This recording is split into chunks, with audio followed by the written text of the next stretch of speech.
ہر گھر کے اندر لڑائی لڑائی، الجھاؤ، میاں بیوی لڑ رہے ہیں، بھائی بھائی لڑ رہے ہیں، اولاد ماں باپ کی نافرمان ہے۔ یہ معاشرہ جینے کا معاشرہ ہے؟ زندگی ہے یا کوئی طوفان ہے؟ ہم تو اس جینے کے ہاتھوں مر چلے۔ یہ کوئی زندگی باقی رہ گئی ہے کہ کسی پہ کوئی اعتماد ہی نہ ہو، ایک دوسرے کی ٹانگیں کھینچ رہے ہوں، سارے اوپر سے نیچے تک نفرتوں کے الاؤ جل رہے ہوں، اور معاشرہ تشتت و افتراق میں مبتلا ہو جائے۔ آج ہم اس عذاب میں مبتلا ہیں۔ اللہ کی ناراضگی کا یہ روپ ہے۔ ایک حدیث دیکھیے، حضور نبی رحمت صلی اللہ علیہ وآلہ وسلم نے زلزلوں کے اسباب اور اشراط قیامت کو بیان کرتے ہوئے ارشاد فرمایا، اذا اتخذ الفیء دولا، جب مال فے، حکومتی خزانہ لوگوں کی ذاتی دولت بن جائے، والامانۃ مغنما، اور امانت مال غنیمت سمجھنے لگ جائے۔ کسی نے امانت رکھ دی تو کہا کہ یہ اب یہ میری ہی ہے، یہ مال غنیمت ہی ہے۔ والزکوٰۃ مغرما، اور زکوٰۃ دینا بوجھ بن جائے، بھاری پڑ جائے زکوٰۃ دینا۔ وتعلم لغیر الدین، اور دینی تعلیم بھی طلب دنیا کے لیے حاصل کی جائے۔ وأطاع الرجل امرأته وأک امہ، بندہ اپنی بیوی کی بات ماننے لگ جائے گا جب، اور ماں کی نافرمانی کرے گا۔ بیوی کہے کہ مجھے یہ چاہیے تو 1 منٹ نہیں لگے گا، قرض بھی اٹھا لے گا، اور ماں کہے تو 100 بہانے کرے گا، حالانکہ ماں تو کہتی نہیں ہے۔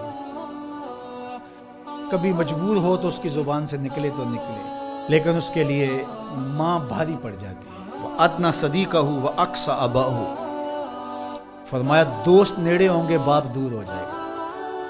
دوستوں کو ملنے جا رہے ہیں، دوستوں کو وقت دے رہے ہیں، لیکن باپ سے دوری ہو جائے گی۔ وَظَهَرَتِ الْأَصْوَاتُ فِي الْمَسَاجِدِ، اور مسجدوں میں آوازیں بلند ہونا شروع ہو جائیں گی۔ مسجدوں کے تقدس کا، اللہ کے دربار کا ان کو خیال نہیں ہوگا۔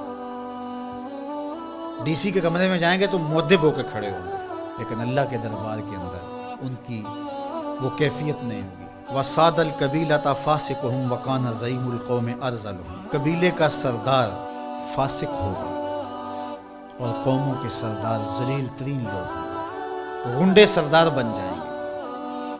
ہر شاخ پہ الو بیٹھا ہے، انجام گلستہ کیا ہوگا؟ جب وزیر جا کے مسجدوں کے دروازوں پر رقص کر رہے ہوں گے تو اللہ کی رحمتیں اتریں گی کہ قہر و غضب اترے گا۔ وَأُكْرِمَ الرَّجُلُ مَخَافَةَ شَرِّهِ، لوگوں کی عزت ان کے شر سے بچنے کی وجہ سے کی جائے گی۔ وَظَهَرَتِ الْكَيْنَاتُ وَالْمَعَازِفُ، گانے والیاں بجانے والیاں عام ہو جائیں گی، ان کو ایوارڈ دیے جا رہے ہیں۔ گانا بجانا یہ ایک آرٹ بن جائے گا، فن بن جائے گا۔ وَشُرِبَتِ الْخُمُورُ، اور شرابیں پی جانے لگیں۔ وَلَعَنَ آخِرُ هَذِهِ الْأُمَّةِ أَوَّلَهَا، اور اس امت کے آخری لوگ پہلے بزرگوں پر لعنتیں ڈالیں گے۔ آپ سوشل میڈیا اٹھا کے دیکھ لیں، 20 25 سال کے چھوکرے بیٹھے ہیں اور گالیاں کبھی امام غزالی کو دیتے ہیں، کبھی امام بخاری کو دیتے ہیں، کبھی بازید بستامی کی پگڑی پھاڑنے کی کوشش کرتے ہیں، کبھی ابن عربی کو کافر کہہ رہے ہیں۔ اور وہ داتا گنج بخش علی حجویری کہ اقبال نے کہا تھا، خاک پنجاب از دم او زندہ گشت، پنجاب کی دھرتی نے ایمان کا نور جس وجود سے پایا ہے وہ علی حجویری کی ذات ستوتا سے۔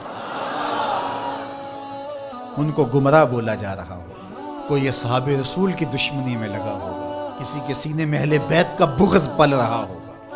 فَلْيَرْتَقِبُوا عِنْدَ ذَلِكَ رِيحًا حَمْرَاءَ وَزَلْزَلَةً وَخَسْفًا وَمَسْخًا وَقَذْفًا، فرمایا جب یہ کیفیتیں ہو جائے تو پھر زلزلوں کا انتظار کرو، پھر سرخ آندیاں چلیں گی، پھر زمین میں لوگ دنسیں گے بھی، شکلیں بھی تبدیل ہوں۔ تو کیا یہ زلزلے کے جھٹکے اللہ کی طرف سے تنبیہات نہیں ہیں؟